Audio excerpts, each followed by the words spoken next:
நம்ம டீ போட்டு முடிச்சதுக்கப்புறமா இந்த வடிகட்டின டீ தூளை கீழே போட்டுருவோம் இல்லையா, அதை போடாமல் இந்த மாதிரி செஞ்சு பாருங்கள். நம்ம வடிகட்டின டீ தூளை வந்துட்டு நான் வந்துட்டு வெயிலில் காய வச்சு எடுத்து வச்சுருக்கேன். இது வந்துட்டு பார்த்திங்கன்னா 2 நாள் டீ தூள். இது வெயிலில் காய வச்சு வெளியிலே வச்சுருவோம் நாங்கள். நல்லா ஒரு தடவை இந்த வடிகட்டிலே போட்டு கழுவிட்டு இது வெயிலில் காய வைக்கணும். அப்படி காய வச்ச டீ தூளை வந்துட்டு ஒரு 1.5 கப் அளவுக்கு தண்ணி விட்டுருக்கேன். அது வந்து இந்த டீ தூளை சேர்த்துருக்கேன். ஒரு 2 டீஸ்பூன்லேருந்து 3 டீஸ்பூன் வரைக்கும் சேர்த்துக்கணும். சேர்த்து நல்லா கொதிக்க விடணும். டீ தூள் வந்துட்டு பார்த்திங்கன்னா நீங்கள் வடிகட்டின டீ தூள் சேர்க்கறதுனால டிகாஷன் வந்துட்டு ரொம்பலாம் வராது, லைட்டாக தான் இருக்கும். ஸோ கொஞ்ச நேரம் அதை கொதிக்க வச்சு நல்லா கொதி வரும்னே அந்த ஸ்டேஜில் அதை இறக்கிட்டு இந்த மாதிரி நான் வடிகட்டி வச்சுருக்கேன் ஒரு பாத்திரத்தில் அந்த டீ டிகாஷனை. இப்போ இதில் வந்துட்டு பார்த்திங்கன்னா நான் என்ன சேர்க்க போகிறேன்னா கற்பூரம் சேர்க்க போகிறேன். வீட்டில் பூஜைக்கு யூஸ் பண்ணுற கற்பூரம். இதை வந்துட்டு கையால் நல்லா நுணுக்கி போட்டு சேர்த்துக்கோங்க. அப்படியே போட்டிங்கன்னா அது அப்படியே அந்த இடத்துல கரையாமல் இருந்துடும். ஸோ நல்லா நுணுக்கி பவுடர் ஆக்கிட்டு சேர்த்து இதை வந்துட்டு ஒரு ஸ்ப்ரே பாட்டிலில் ஊற்றிக்கலாம். நான் வந்துட்டு இதை வந்துட்டு நான் பழைய கொலின் பாட்டிலில் தான் ஊற்றி வச்சுருக்கேன். இப்போ இதை வந்துட்டு நான் என்ன பண்ண போகிறேன்னா நம்ம stove, induction, kitchen counter top இது எல்லா இடத்துலையுமே வந்துட்டு ஸ்ப்ரே பண்ணிக்கலாம். இப்போ அடுப்பு வந்து பார்த்திங்கன்னா நாங்கள் மதியம் சாப்பாடெல்லாம் சமைச்சு முடிச்சிட்டோம். ஸோ எண்ணெய் பிசுறு இந்த சமைச்ச இதெல்லாம் வந்துட்டு கொஞ்சம் சிந்திருக்கும் இல்லையா, இதை வந்துட்டு லைட்டாக தொடச்சிட்டு மேலே இந்த ஸ்ப்ரே அடித்து ஒரு 2 நிமிஷம் விட்டுறணும்.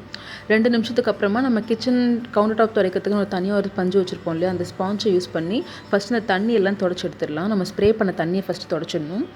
தொடச்சிட்டு அதுக்கு மேலே ஒரு காஞ்ச துணி போட்டு நீங்கள் கம்ப்ளீட்டாக தொடச்சிட்டிங்கன்னு சொன்னால் உங்களுக்கு அந்த எண்ணெய் பிசுறு எல்லாம் போய் இங்கே பாருங்கள் அடுப்பு வந்துட்டு எப்படி புதுசு மாதிரி இருக்குன்னு அப்படி நல்லா பலன்னு இருக்கும் அடுப்பு. உங்களுக்கு வந்துட்டு அந்த எண்ணெய் பிசுறே தெரியாது, நீங்கள் தொட்டு பார்த்தீங்கன்னா அவ்வளோ சாஃப்டாக இருக்கும். ஸோ இந்த டீ டிகாஷனும் கற்பூரமும் வந்துட்டு கற்பூரம் எதுக்குனாக்கா நல்ல ஸ்மெல் கொடுக்கும் உங்களுக்கு. ஏன்னா செகண்ட் டைம் டிகாஷன் யூஸ் பண்ணுறதுனால உங்களுக்கு ஒரு மாதிரி ஸ்மெல்லே வராது ஆக்சுவலாக. பட் கற்பூரம் யூஸ் பண்ணிங்கன்னா வந்துட்டு இன்னும் கொஞ்சம் வாசனையாகவும் இருக்கும். ஸோ இந்த டிப் யூஸ் பண்ணி பாருங்கள். ஸோ அதே மாதிரி இப்போ மீதி இருக்க டீ தூள் வந்துட்டு நான் என்ன பண்ண போகிறேன்னாக்கா பழைய வாழைப்பழம், ரொம்ப பழுத்து வீணாக போன வாழைப்பழம். அண்ட் இது வந்துட்டு பார்த்திங்கன்னா வெங்காயம், தக்காளி காலையிலேருந்து கிச்சனில் யூஸ் பண்ண அந்த காய்கறி, வீணாக போன காய்கறி, இந்த வெங்காயம் தக்காளி தோல் இதெல்லாம் வந்துட்டு நம்ம கீழே போடுறோம் இல்லையா, அது எல்லாத்தையுமே வந்துட்டு எடுத்து ஒரு மிக்ஸி ஜாரில் சேர்த்துக்கலாம். இந்த முள்ளங்கி வந்துட்டு பார்த்திங்கன்னா வீணாக போன முள்ளங்கி. ஸோ நான் அதையும் சேர்த்துக்கிட்டேன். என்னென்ன காய்கறி வீணாக போயிருக்கோ அது, அண்ட் காய்கறியோட தோல், இதுக்கப்புறமா இந்த வடிகட்டின அந்த மிச்ச டீ தூள் இருக்கும் இல்லையா, இது எல்லாத்தையும் சேர்த்து மிக்ஸி ஜாரில் தண்ணி விட்டு நல்லா ஸ்மூத்தாக அரைச்சிக்கலாம். அரைச்சிட்டு இது ஒரு பாத்திரத்தில் சேர்த்துக்கிறேன். சேர்த்துட்டு இது கூடவே தேவையான அளவுக்கு தண்ணியும் சேர்த்துக்கலாம். இப்போ இதை எடுத்துகிட்டு போயிட்டு வெளியில் வந்துட்டு தோட்டத்தில் பக்கெட் தண்ணி, அதாவது 3/4 பக்கெட் அளவுக்கு தண்ணி, உங்கள்கிட்ட எந்த அளவுக்கு செடியெலாம் இருக்கோ அந்த அளவுக்கு தண்ணியில் அதை கரைச்சிக்கிட்டு இப்போ இதை எடுத்து நீங்கள் செடிக்கு ஊற்றணும். இதை வந்துட்டு செடிக்கு ஊற்றுனீங்கன்னா அவ்வளோ சூப்பராக செடியெல்லாம் வளரும். ரொம்பவே நல்லாயிருக்கும். இது ஆக்சுவலி இது ஒரு நேச்சுரல் ஃபெர்டிலைசர் மாதிரி தான்.